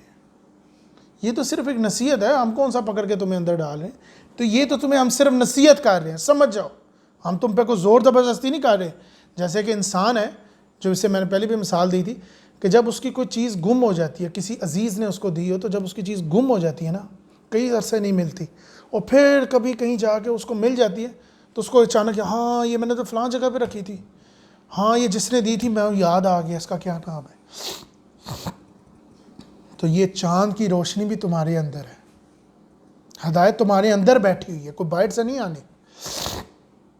اس کو پہچانو، ان آیات، ان نشانیوں کو دیکھو اور اللہ تعالیٰ کو پہچانو۔ جیسے ایک انسان کوئی چیز خوبصورت بناتا ہے تو وہ اس چیز کی تب تعریف کرتا ہے، تو وہ اصل میں چیز کی تعریف نہیں ہو رہی ہوتی، اس چیز میں تو تھا ہی کچھ نہیں، اس کے بنانے والے کی تعریف ہو رہی ہوتی ہے۔ اور یہی بنانے والے کا جو ذکر ہے، فرج البصر هل تری من فطور، تو نظر گھماؤ، دہراؤ اس نظر کو اور دیکھو فرج البصر، کوئی رکھنا نظر آتا ہے تمہیں اس میں؟ کوئی چاند میں، کوئی سورج میں، کوئی میرے معاملات میں تمہیں کوئی خرابی نظر آتی ہے؟ ثم ارجع البصر، بار بار دہراؤ، بار بار دہراؤ، ینقلب الیک البصر خاسئا وہو حسیر، نظر تھک کر واپس آ جائے گی، تمہیں اس میں کوئی خرابی نہ نظر آئے گی، کوئی رکھنا نظر نہیں آئے گا۔ تو یہ ہے تمہارا خالق، کیونکہ اصل میں یہی ہے تمہارا خالق۔ تو جب مومن بندہ ایسی خوبصورت چیز دیکھتا ہے تو وہ کیا کہتا ہے؟ وہ کہتا ہے سبحان اللہ، اللہ تعالیٰ تو پاک ہے تمام عیب سے، کیونکہ تو خالق ہے، کیونکہ میں نے نظر گھمائی، میں نے دیکھا کوئی خرابی نہ ملی، تو میں نے سورج اور چاند دیکھ کر کہا کیا؟ سبحان اللہ۔ اس دن کے لیے، اس سورج کے لیے جب وہ روشنی پھیل جائے گی، جب نبی آئے گا اور محمد صلی اللہ علیہ وسلم پورے نذیر للبشر کے لیے آئے گا، تو وہ کہے گا سبحان اللہ۔ اسی طرح جب ایک انسان مومن اپنے گھر میں داخل ہوتا ہے تو بڑا اچھا ماحول دیکھتا ہے۔ فرض کرو وہ اپنے پوتے پوتیاں، نواسے، پھول جیسے بچوں کو دیکھتا ہے، تو مومن کیا کہتا ہے؟ وہ آگے سے کہتا ہے ماشاء اللہ، اللہ تعالیٰ اس میں میری کوئی زور نہیں ہے، میرا کچھ نہیں ہے، یہ تو سب تیرا ہے، جو بغیر میری مشقت کے تجھے میرے آگے رکھ دیا، یہ تو ماشاء اللہ۔ اور اسی طرح جب اس کو بھوک لگتی ہے تو وہ کہتا ہے الحمدللہ، تمام تعریف اس کے لیے ہے جس نے یہ مجھے رزق دیا، جس نے مجھے آگے رکھا۔ یہ ہمارے سماجی کلمات ہیں، جیسے کہ انشاءاللہ، یہ کوئی معمولی لفظ نہیں ہے، یہ بہت بڑا لفظ، کیونکہ میں بار بار کہتا ہوں قرآن مجید 114 صورتوں سے 115 نہیں ہوگی، یہ مکمل کتاب ہے، اس کو سمجھنا ہے کہ ایک ایک لفظ بڑا خاص ہے۔ انشاءاللہ کہے بغیر شاید آپ پہ پکڑ نہ ہو، کیوں؟ میں نے پھر وہی بات کی کہ انسان کو پہلے اس درجے تک پہنچنے میں رول ماڈل بننا پڑے گا۔ اگر آپ صلی اللہ علیہ وسلم کے اوپر پکڑ ہو گئی تھی، پکڑے گئے تھے، آپ صلی اللہ علیہ وسلم سے قریش مکہ نے 3 سوال کیے، صحابہ کاف کون تھے، ذوالقرنین کون تھا، روح کی حقیقت کیا تھی؟ یہ آپ صلی اللہ علیہ وسلم سے جب ایک بات چیت ہوئی تو قریش مکہ نے یہ سوال پوچھا، تو آپ صلی اللہ علیہ وسلم نے پھر جواب دیا میں کل بتاؤں گا۔ یہ کہہ کے آپ صلی اللہ علیہ وسلم وہاں سے تشریف فرما ہو گیا۔ آپ نے سوچا جبرائیل تو روزانہ آتے ہیں، وہ آئیں گے، میں پوچھوں گا اور جواب دے دوں گا، تو وہ کئی دن گزر گئے، دیکھا دیکھی کئی دن گزر گئے، نہیں آئے۔ قریش مکہ نے تالیاں پیٹ گئیں، بس وہی ختم، یہیں تک تھا تمہارا معاملہ۔ یہی حال آج کل میں دیکھتا ہوں ان لوگوں کا جو دین کی راہ پہ چلتے ہیں، بس بھائی یہاں تک ہی تھے تمہارا معاملہ یہ، کیا وہ معجزہ پیدا کر دیں، چین بنا دیں، تو وہ اکثر ان کو یہ لفظ بول دیں، ہاں بس ٹھیک ہے، ہمیں پتہ تم کیا ہو، بس فارغ ہو جاؤ۔ آپ صلی اللہ علیہ وسلم پہ یہ بہت مشکل وقت ہوتا ہے، ان لوگوں پہ بڑا مشکل وقت ہوتا ہے جب ان کو ایسے تانے سننے پڑتے ہیں، خاموشی چھا جاتی ہے۔ پھر وہی آئی وَلَا تَكُونَنَّ لِشَيْءٍ إِنِّي فَعَامِلًا ذَلِكَ عَذَابٌ إِلَّا أَن يَشَاءَ اللَّهُ، سورۃ القاف آیت نمبر 24 اور 25۔ اے پیغمبر، کسی بھی کام کے بارے میں یہ مت کہنا کہ یہ کام کل کر لوں گا، یہ کام کل ہوگا، کہنا اللہ تعالیٰ چاہیں گے تو یہ کام ہو کر رہے گا۔ تو یہ طریقہ کار آپ دیکھتے ہو اللہ تعالیٰ کا جب آپ صلی اللہ علیہ وسلم کے اندر یہ پکڑ آ گئی. کانہم حمر مستنفرہ فرت من قسورہ، اسی طرح جیسے وہ جنگلی گدھے کسی شیر کو دیکھ کر بلک جاتے ہیں. یہاں گدھے اصل میں زیبرا کی طرف اشارہ ہے، مگر اس زمانے میں تو نہیں تھے، مگر یہ حقیقتاً اسی طرف اس مثال ہے کہ وہ بلک جاتے ہیں. بل یرید کل امرئ منہم ان یؤتی صحفا منشرہ، بلکہ ان میں سے ہر شخص یہ چاہتا ہے. اب یہ ان دوزخ والوں کی، ان نافرمانوں کی جو اپنی مرضی سے معاملات کے ساتھ چلتے ہیں، ان کی طرف اشارہ ہے. وہ پتہ کیا چاہتے ہیں؟ وہ حقیقت یہ چاہتے ہیں بل یرید کل امرئ منہم ان یؤتی صحفا منشرہ، بلکہ ان میں سے ہر شخص یہ چاہتا ہے کہ اس کو کھلے صفحے مل جائیں، یہ ہدایت ہمیں آ جائے. یہ اکثر لوگ کہتے ہیں ہدایت آنی ہوگی تو آ جائے گی. تو کیا نعوذ باللہ جبرائیل اتریں گے تمہارے سامنے؟ وہ تو محمد صلی اللہ علیہ وسلم تھے جو اتنی بڑی چیز کو برداشت کر گئے، وہ تو بہت بڑی برکت تھی، وہ تو نبی تھے. تو کیا تمہارے سامنے یہ اترے گا؟ تو تم اصل میں کیا چاہتے ہو؟ تم چاہتے ہو کہ یہ صفحے ہمیں مل جائیں، یہ تمہیں نہیں مل سکتے. اور یہی آج کے لوگوں کی مسئلے ہیں. ہدایت ایسے نہیں ہے کہ سننے سے سن جاؤ گے، کیونکہ تم صرف سنتے ہو، سنی سنائی بندگی، یہاں تک کہ تم سن کے سن ہو چکے ہو. تمہارے میں ایسے ہدایت نہیں آئے گی. تو سچ کیا ہے؟ کلا بل لا یخافون الآخرہ، ہرگز نہیں. بات تو اصل یہ ہے کہ تم تو آخرت کا خوف ہی نہیں رکھتے. جو آخرت کا خوف رکھتے یہ صفحے مل گئے اس کو. یہ ہے تمہاری حقیقت، اور اس کی میں قسمیں پہلے 6 بیان کر چکا ہوں. کلا انہ تذکرہ، ہرگز نہیں، یہ قرآن ایک نصیحت ہے. فمن شاء ذکرہ، اب جو چاہے اس کو چھوڑ دے، جو میں پہلے بھی بیان کر چکا ہوں. وما یذکرون الا ان یشاء اللہ، یہ تو لوگوں کی نصیحت حاصل کریں گے جسے اللہ چاہے گا. یہ بات سمجھ لو کہ ہدایت ملے گی کسی کو الا ان یشاء اللہ، جیسے میں بھی اب بیان کر چکا ہوں کہ اللہ جسے چاہے گا، اللہ جسے چاہے گا اس کو نصیحت ملے گی. اور نصیحت یا ہدایت کا برعکس کیا ہے؟ مہر. تم پہ مہر لگ جائے گی. یہ مہر صبح نہیں لگتی، ایک دن میں نہیں لگتی، یہ ایک وقت میں نہیں لگتی، یہ 10 دن میں نہیں لگتی، یہ ایک عرصے میں لگتی ہے. جب انسان کہتا ہے نہیں میں نہیں مانتا، میں نہیں سنتا، کیا مجھے تم بٹھا دیے، کیا تم نے میرے لیے باندھ دیے، بیریاں باندھ کے بٹھا دیے، میں نہیں بیٹھتا، مجھے نہیں سننا. اور پھر وہ کرتا کرتا کرتا تکبر اور شرک کے اس درجے تک پہنچ جاتا ہے. کہتا ہے میں نہیں مانتا، کہہ تو رہا ہوں، باقی تو کر رہا ہوں، یہ نہیں کر رہا، تو میں نہیں مانتا. تو پھر ایک وقت آ جاتا ہے اس حد درمی اور اس تکبر کے ایسے مقام پر پہنچ جاتا ہے جہاں سے اس کی واپسی نہیں ہوتی، وہ پوائنٹ ختم. تو وہاں پر لگتا ہے مہر. ختم اللہ علی قلوبہم، تو اللہ نے ان کے دلوں پر مہر لگا دی. تو یہ مہر ہے. یہاں تو آپ ہدایت کے راستے پہ ہو یا آپ ہدایت پہ پہنچ گئے ہو، ہدایت پہ ہو یا ہدایت پہ پہنچ گئے ہو. اس کے برعکس آپ شرک میں ہو تو مہر لگ گئی ہے یا مہر لگنے والی. تو ختم اللہ علی قلوبہم وعلی سمعہم وعلی ابصارہم، تو یہ مہر ہے دل پہ، کانوں پر، آنکھوں پر، یہ لگ چکی ہے. اب تو تم ان کے سامنے قرآن کا صفحہ بھی دکھاؤ تو یہ نہیں مانیں گے. کانوں میں ان کے قرآن کی باتیں نہیں اب جائیں گی. ہوا اہل التقوی و اہل المغفرہ، یہ اسی کا حق ہے کہ وہ تقوی قائم رکھو اس کے معاملے میں. یہ تمہارا حق ہے کہ تم اس کے معاملے میں تقوی قائم کرو، اور وہی ہے جو تمہیں مغفرت، جو تمہیں معاف کر دے. وہ چاہے گا تو تمہیں معاف کر دے گا، نہیں تو تمہیں سزا کا حقدار دے گا. جو بات میں نے تمہارے آگے بیان کی، اللہ تعالی ہم سب کو اس پہ عمل کرنے اور اس پہ سمجھنے کی توفیق عطا فرمائے.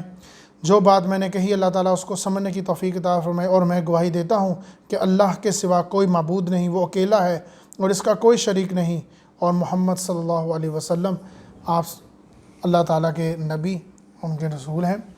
السلام علیکم ورحمۃ اللہ وبرکاتہ.